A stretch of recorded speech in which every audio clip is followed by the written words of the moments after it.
things got real low for me to the point where I struggled like with trying to figure out if I was just going to permanently call it quits.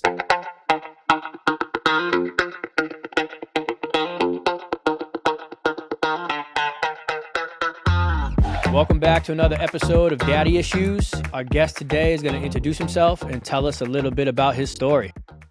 Hey, y'all, Erin Hinkle, currently in St. Louis, Missouri. My background goes back. I'm originally from Kansas City. Definitely disappointed from how this weekend turned out, but congratulations to Philly. Grew up in Kansas City, moved to St. Louis when I was 8. Lived in Lincoln, Nebraska for a long year and a half. Also transitioned and lived in Georgia, Atlanta, Georgia for 5 years. Loved that place. The only thing that I hated about Georgia was the traffic, and ended up moving back. 2016 to St. Louis, experiencing separation and divorce. And it was a choice of either pursuing my dream and my passion of being in the film and television industry. That's what I was doing in Georgia. Or making sure that my kids didn't know what it was like to experience life without their dad. My parents divorced when I was 5, so I experienced that. And the one thing that I didn't want to do with my kids is have them experience that. So that's why I'm back and figuring out this dad journey, ever since. Yeah, dude, the sacrifices that a dad will make for his children, you will put your happiness, or you will put your kids over your happiness for sure. 100%. And I know Atlanta, I'm a videographer as well, and Atlanta's huge in the video world. So, yeah, damn. I mean, essentially you can do it anywhere, but the TV and movie area would definitely be better if you were down there. Yeah, I mean, there's some progress that's happening here in Missouri. There was a tax credit that was just passed recently that's actually higher than the 30% that Georgia has. So to bring more filmmakers down there to make some stuff. That's the goal. I mean, I do have my hand in the creative space here. Also am in live production as well. So whenever there's a concert, Battle Hawks or Monster Jam, anything like that, I'm usually working. I'm part of the production, doing like Daktronics work, the graphics or whatnot that you see like during the show. I'm either programming and running the system or actually creating the content for that as well. So it's just trying to do what I can to be busy and be present, mentoring not only my son and my daughters, but also my son's friends that are in the same area that we live in, that look like us, that's in an area that is not too many of us here. I just think that's important to make sure that they're able to show up in any room and show up with their presence, be comfortable in their skin, and know that they have the right support and they can speak their opinion and their voice and not feel intimidated, in any type of way. So there's a lot going on. I'm still trying to figure it out. And, I love what you're doing, and just being in this type of space to be able to help dads, because we as men suffer in silence. There's a lot of things that we experience, and there's a lot of thoughts that's going on in our heads that we don't speak about, just because we feel like no one can relate. So right. I've experienced a whole lot. I feel a whole lot. I discern a whole lot. So yeah, I'm an open book. So we can get into it. Hey guys, real quick, if you can jump over to patreon.com/daddyissuesofthetruth, help support what we're doing, help support the channel, just so we can get as many dads as we can on the podcast and share their stories, and hopefully it's helping you guys out. That would be huge, man, and I definitely need your support. could use your support, and I hope that what we're doing is helpful to you. So if you guys could help out, patreon.com/daddyissuesthetruth, and greatly appreciated, man. Thank you guys. All right, back to the episode. Yeah, well, so we were talking a little bit earlier about how you live right next door to your Oh yeah, ex. How yeah, did that? So yeah, 40 you got yards. divorced Hmm. in 2016, Right. but you also did you move back as a family in 2016 to Missouri? So the way that panned out, I was still living in Georgia, and the way it was presented and the story, I mean, it was pretty good. We are taking a break. That's how it was presented to me. All in all along, the ex-wife had already planned on filing paperwork and and all of that. So on the way of her leaving Georgia to come back to St. Louis, I didn't know this. She had already called and had kids rolled in school, um, coming back to St. Louis on the road trip back. Um, so it was a situation where, yeah, I once I got the paperwork, I realized, okay, yeah, you've been selling me a story that wasn't real. So I think it was like 6 months.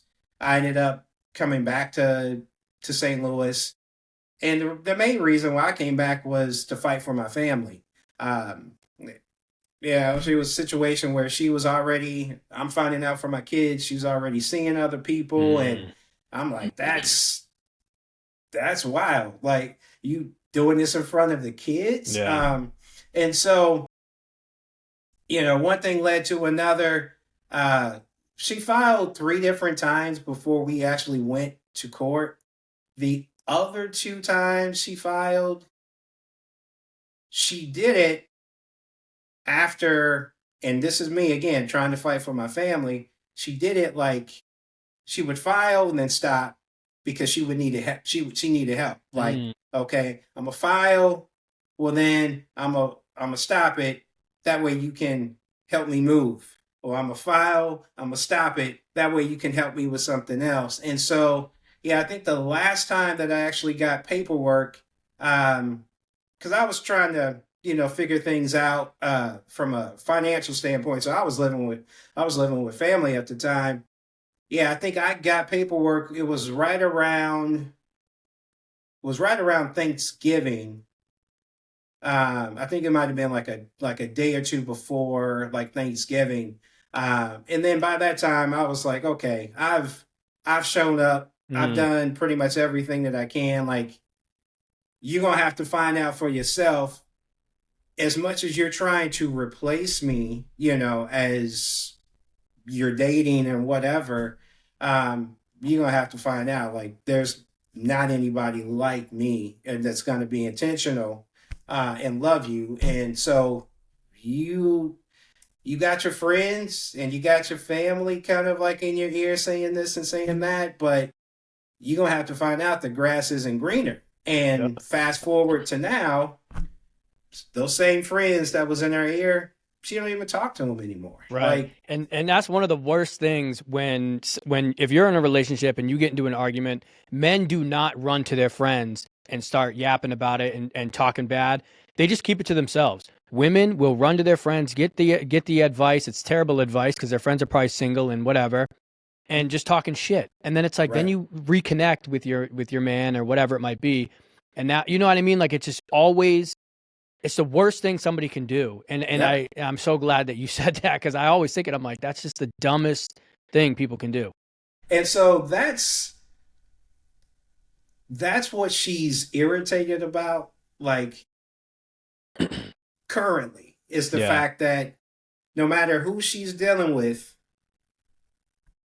it always comes back to, okay, well, they don't do this like Erin did. They don't say this like Erin did. And it's like, yeah, they're not going to, because they're not me. And that's fine and that's okay.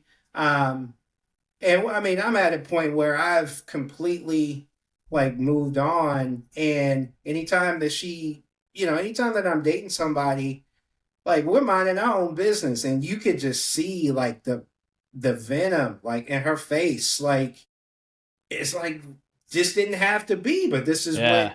this is what you chose. And the kids are like, I'll never forget it. This was my daughter. How old was my daughter? I think she was in middle school. She's now a junior in high school, but I remember in middle school we were just randomly talking, and I remember her saying like, "Hey, Dad, whatever you do, don't ever get back together with Mom." And I was Wow. like, "Yeah, you won't have to worry about that." But that's wild that you said that. Usually it's the opposite with kids. You know, they want their parents to get back together. That's funny. They're like, "Nah, Yeah. whatever you do, just keep.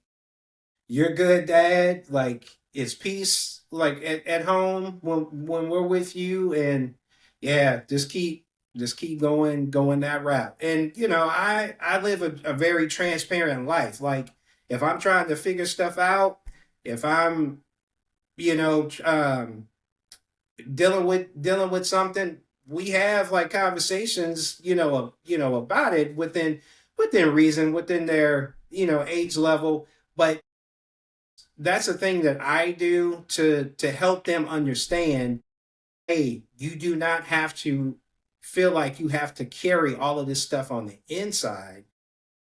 I mean, it's a safe place at home to practice like, hey, let's talk about what's going on. This is what I'm thinking, this is what I'm feeling, and I could use just a different a different perspective, or somebody else's insight. And so I feel like that's building continually to build like that trust between us, to let them know like, yeah, this is a parent, you know kid relationship, son daughter relationship. But eventually that evolves, because Yeah. they're going to You become adults I at was gonna some say point. you're treating them almost like adults too, and taking their advice, and their advice actually matters. You know, their word actually matters, and that's important to them. Right, because one at some point, and they know, like I've told them before, that time comes when I transition, because we all transition out of here. The one thing that I want for them is to be able to function um, the best way possible as an adult, and thrive in whatever space and whatever life they create. And so you can't wait until they become an adult to start having adult conversations, because I mean, social media is around, you got the internet that's around. And if we're really going to be transparent, kids, I mean, we could talk about when we were growing up. Like I knew about sex and stuff that was going on before my parents even said anything to me about it. And it was Hmm. because of my friends and the half-baked stuff that they got exposed to. And then, hey man, this is cool, check this out, blah blah blah. So we didn't have internet like necessarily Right. when we were younger. So you can only imagine the stuff that they're exposed to. Yeah, so to me it just makes sense. Yeah, I'm gonna have transparent conversations with them, and I'm gonna stay ahead of all of the influences that they run into that we may not even know about. You know? Yeah. Did you run into any like alienation stuff? It doesn't seem like it because your kid, like my daughter, completely kind of shut me out, and it took a minute to kind of open that door back up. But it does. It seems like both your kids were good with you. So there have been attempts Yeah. where, yeah, ex-wife tried doing that. And what's funny, um, just within the past week, and we're kind of going through, in the process of going through like court stuff. But this is something that I knew that my ex-wife violated, because the kids and I mean, yeah, as far as the kids, we have 50-50. So any decisions we're supposed to have a conversation about. My ex-wife just financed a vehicle for my daughter, and to me, I'm like, I financed cars when I was younger because I didn't know any better. But once Mm-hmm. you understand, like you're paying double, if not triple, with the interest rate, to me that just makes absolutely no sense. And so I have seen somewhat of a shift lately because the car has been, um, a piece in the story. But for the most part, now my kids, I mean, my heart are, are the kids, and vice versa. And so um as much as there have been like efforts, my kids are like, no, that's my dad, I rock with my dad, and that's it. That's where we are. So yeah. Yeah, that's awesome. Yeah, alienation messes with these kids for a lifetime. You know, even when they're adults. So that's good to hear that it's not really happening that much. Damn. So yeah, what's going on now? Like, so you guys are going back to court. I'm surprised. I mean, it's been what, about 9 years since the divorce, Yes, and she's yeah. still coming. She's still like Right. trying to come at you. So this is what happened. So this past August, everything was fine. And Yeah. this is a pattern. Like everything will be going in the right direction. Everything will be peaceful. Um, it would seem like everybody's on the same page, and then all of a sudden, there's a day where the ex-wife wakes up and was like, "Wait a second, everything is okay. Everything is too That can't be peaceful. right. No, I need to throw a monkey wrench in the program." This was back in August.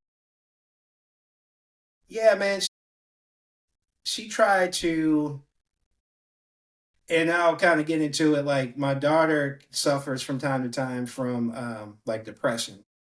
I've experienced that as well. Like for my daughter's age group, when COVID hit, that really messed with a lot of kids. So there was a bunch of kids that were like in therapy, in and out of the hospital and all of that, because they're used to socializing. And Hmm. then all of a sudden the whole world shuts down and they're like, I don't know how to function. I don't know how to exist in this situation. So, um, yeah, so that's where like the depression kind of started, like with our daughter, and it kind of comes and goes. What I notice, because I suffer from like depression as well, but I know what my triggers are. My triggers are when finances aren't what I want them to be, um, and anything dealing with courts. And as far as a dad is concerned, I'm sure a lot of dads can relate. Going to court, going through a divorce, going through modification, this stuff hits us in different ways. And often we don't see the punches coming, Hmm. but we feel the impact. And so, yeah, this past August, daughter was kind of struggling a little bit as far as school was concerned, at least from her standard of what she thought school was how it was hitting her. So she was putting extra pressure on herself and getting a little anxious. Um, Nothing that needed to calls for her to be admitted into like the hospital. Like in situations like that, the first thing you do is, yeah, you go to the folks that you're around all the time. Like you go to your parents first and sit down and have conversation. We map out a plan, and if we need to talk to the school and talk to the teachers and the principals and counselors, like that's that's nothing. Like at both schools, the kids staff, school staff, they know me by name. Like we joke, Yeah. and that's, I'm a presence. And so it's easy to talk to them, because they know I support the kids, and I'm not the type to like just completely defend the kids. Like, thank God I have kids that they show up, and my 13-year-old this month is student of the month, so that just lets you know, and that's like twice this year, so that just lets you know he shows up and he's like, "Nah, I'm setting the tone. I'm making folks shift to me and Yeah. what it is that I'm doing." It was a situation where like we should have just sat down and had a conversation. Well, my ex-wife, man, she had a whole plan. Instead of talking to me about it when she initially had the conversation with our daughter, she had a whole plan. She went to the school, was filling out paperwork, letting them know that she was putting our daughter in the hospital. She tells me the day that she was planning on doing this, which happened to be one of the days that the kids were with me.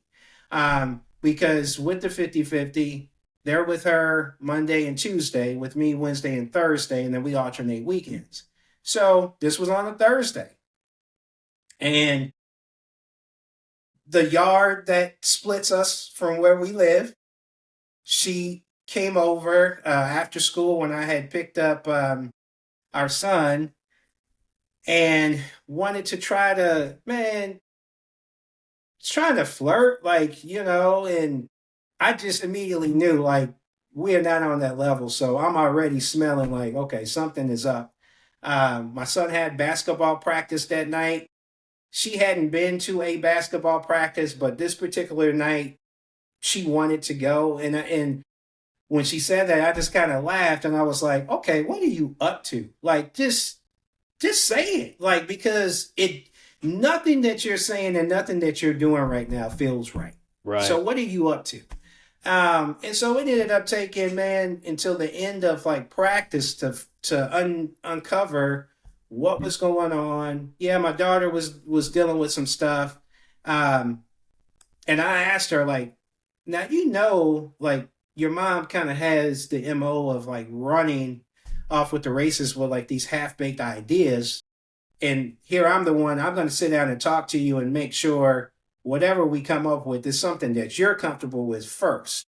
Now, your mom wants to take you to the hospital, but she's not going to be able to do that because unless you say that's okay, unless I say that's okay, that's not happening. So I need you to kind of fill me in on like what you were feeling and whatnot, and why you felt at this time you couldn't come to me. And she admitted, she was like, well, the main thing was I didn't want to disappoint you. I was like, so what do you think is in my headspace? What do you think is more important? Do you think your safety and well-being is more important than what you perceive as me being disappointed? And she was like, well, I didn't think about it that way. I was like, I know. That's why we're talking about it now. That's why you need to continue to have conversations, because the ideas and the thoughts you have, yeah, they may seem right, but that's not the whole picture. And you won't get the whole picture unless you actually come and talk to me, because I'm able to look at it from a perspective that's outside of what you're looking at. So it ended up being a situation where um yeah, ex-wife and I kind of had little, wasn't like yelling argument, because I don't really do that. Mm. I just get to a point, and that's the tourist in me. I'll get to a point like once I'm done playing, like my face will just turn like straight cold, and it's like, this is what we doing, and there's nothing else for us to say. So she was like, well, the ex-wife was like, well, I'm gonna go ahead and take her to the hospital, and I was like, no, if need, I almost said my Yeah, daughter's name. Yeah, if she's going to the hospital, we're all going. And she was like, well, why? I was like, because we're a family, and if this is something that she needs, we're gonna all be there to help her. Well, we don't need to do that. I can just take her. Now, if she's going, we're all going. And so she finally asked, well, why? I just don't understand why you need to go.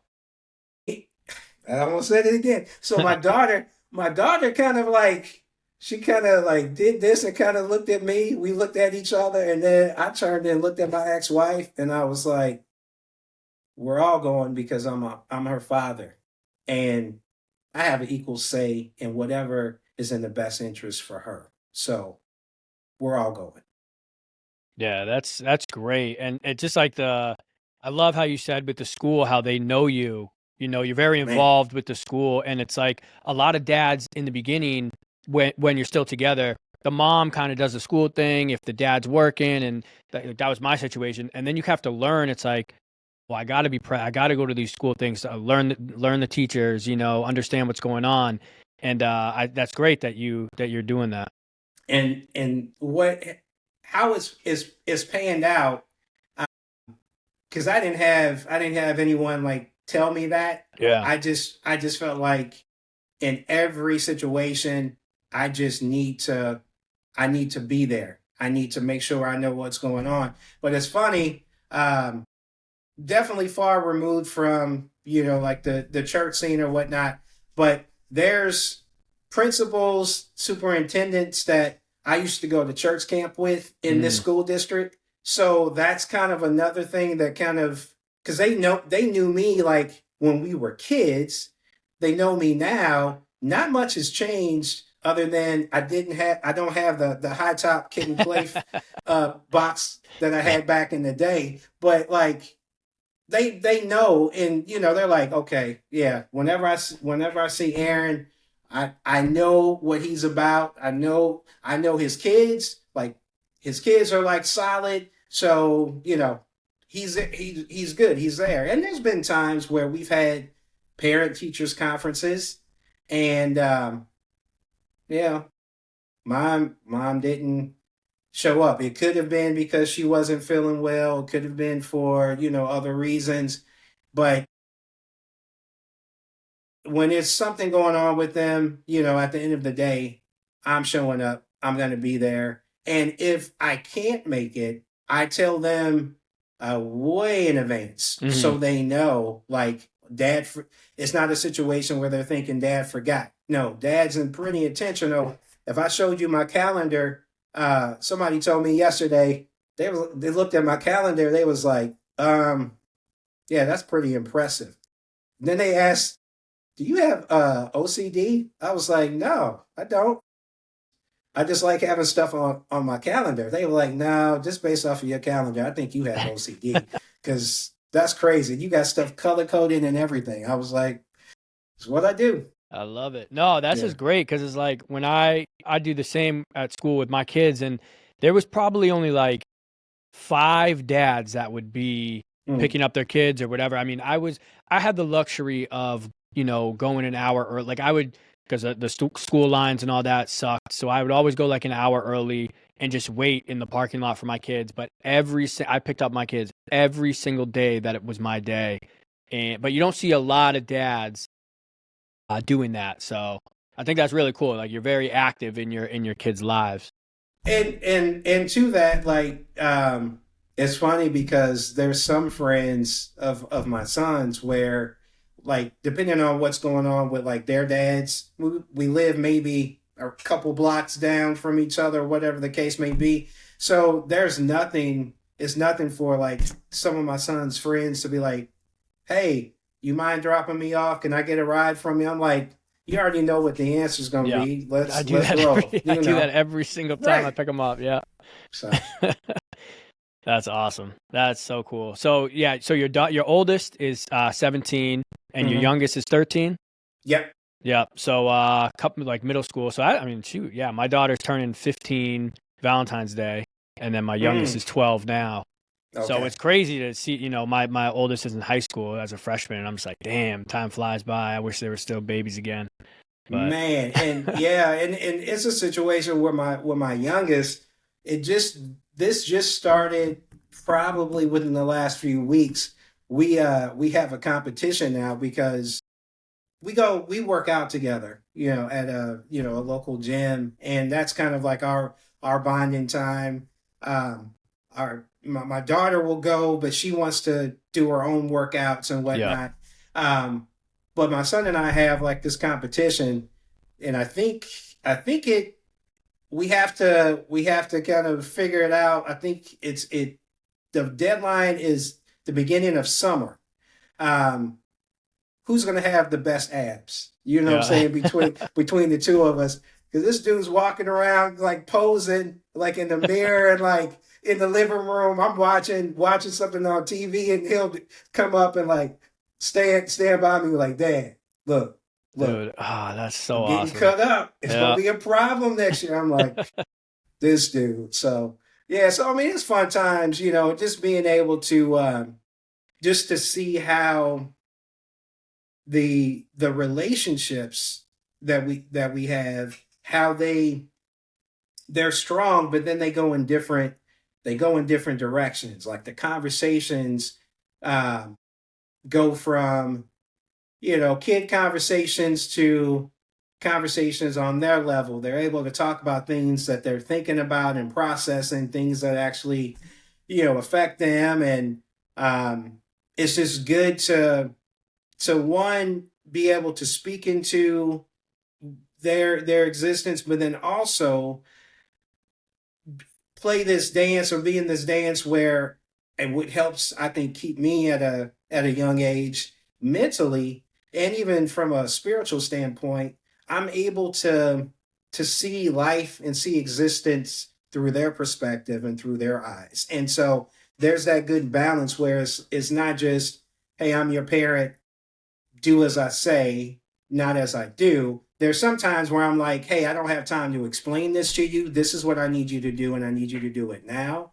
But for the most part, I say 85 to 90% of the time, we're we're having the conversations because I want them to be able to think when they're not with me, because they're at school, they're around other people, and they have to be able to read the room. They have to be able to sense and discern vibes and energy and spirits, of other people. And yeah, I'm just not trying to handicap them in Yeah. any type of way. Yeah, I mean, I think that's a male thing. I think what you're doing right there is exactly why fathers are important Mm, in their kids' lives, because women, for the most part, or what I see is like they're friends. They're kids' friends. You know what I mean? There's no, some of them are disciplinary, but you're teaching them like they think it's something else. They think, oh, dad just hanging, or he's just wants to talk or whatever.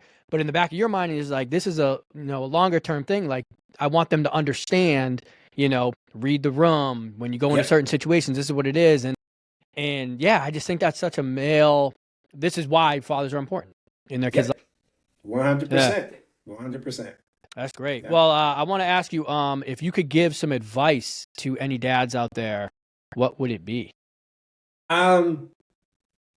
Yeah, I would say continue to figure out uh, why you should show up, and that's kind of a loaded statement. I'll go ahead and share, like, with the whole court thing that has come up, and some other things, the whole dating scene and breakups and all of that. Like, there's been a lot that has transpired within the last couple of months for me, and I have realized, just in my own transparency and vulnerability, it's okay to not suffer in silence.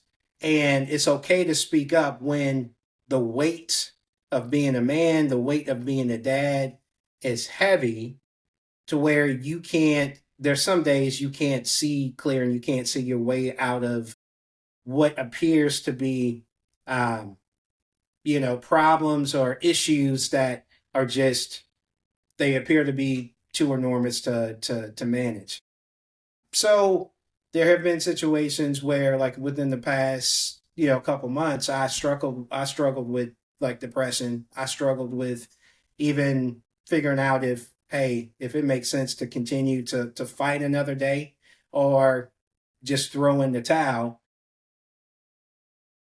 And with actually saying that, I've had other conversations with other dads. That's why I know is not just my own individual experience. I've had conversations with other dads that flat out said, "I thank you for actually being strong enough and vulnerable enough to say that, because I'm experiencing the same exact thing, and I didn't know how to say it to anybody. I didn't Hmm. know how to tell it to anybody. I didn't have anybody that I trusted not judge me, or add more weight to what I'm feeling. But the fact that you said it, it lets me know like I'm not by myself and I'm actually able to release some of the weight that I'm holding on to. So thank you. So, my advice is your kids are a reason um, to continue to show up. You do not have to have it all figured out. The only thing you have to do is show up, make your presence and your energy known and felt in whatever room you need to go into. That's probably the most important thing that you can do. Everything else works itself out. Um, and, I just feel like there just needs to be more of that. There needs to be like, we just need to kind of simplify this and water it down. The kids need you, they want you. Um, I mean, you're half of them. So it kind of makes sense. And you showing up, it communicates something to the kids, but it also communicates something to their peers, family, and if it's a school situation, the school staff, it communicates, hey, I have a reason, be it one child or however many kids you may have, I have a reason to be here, and I'm going to be here for them, and we are going to make sure that they feel supported and they know that they're supported. So that's probably the one thing that I would say, is great advice, because there are a lot of dads, and I feel like those of us that are great dads, we get things are changing. I feel like, but for years, I feel like we've gotten the shaft of as far as like the dads that flat out said, "Hey, I'm not going to be present. I'm not going to be around." I mean, hell, there's boys, here, two that I'm thinking of. One is a cousin of my son, and then one is a friend of both the cousin and my son. Out of the friend group, the three black kids in the friend group, like I mentor them, but I also mentor the white kids as well because they see my relationship with my son, our interaction. Mm-hmm. They're like, your dad They is want so that. cool. Yeah, Yeah, it's like they yeah, vibe off of it. So yeah. like it's funny where I'll go up to the school and I'm waiting, I could drop it could be I'm either picking up my son or I'm dropping something off for him. And my daughter is the same way. Like, but in particular, my son, his friends will see me before my son sees me. And as soon as we lock eyes or as soon as they see me, like their face lights up. They can't wait to come up to me to say hi, give me a pound, or just, whatever, have that interaction. And that's to me, it's memories like that, it's things like that that it's like, okay, bro, you're doing the right thing. Mm-hmm. Regardless of if you think you're making mistakes or whatever, you're okay. You're doing what you're supposed to be doing. So I'm here for it, man. That's awesome. Awesome, man. Well, thank you so much for sharing your story. I really appreciate your time. Bro, this was great. Keep doing what you're doing. Yeah, dads, man, if you can be a part of this, please be a part of it because it helps us to know like what you're experiencing, what you're dealing with. And it also, it's a thing where by seeing you, it's helping us know, and by seeing me, it's helping like we're in this together. Dan, keep doing this, and yeah, I hope more dads will come out of that comfort zone and be a part, man. Yeah, This that's the is thing. It so does take a needed. lot to do it, but Yeah, yeah, yeah. it's so needed. Yep. Awesome, man. Thank you. Me down.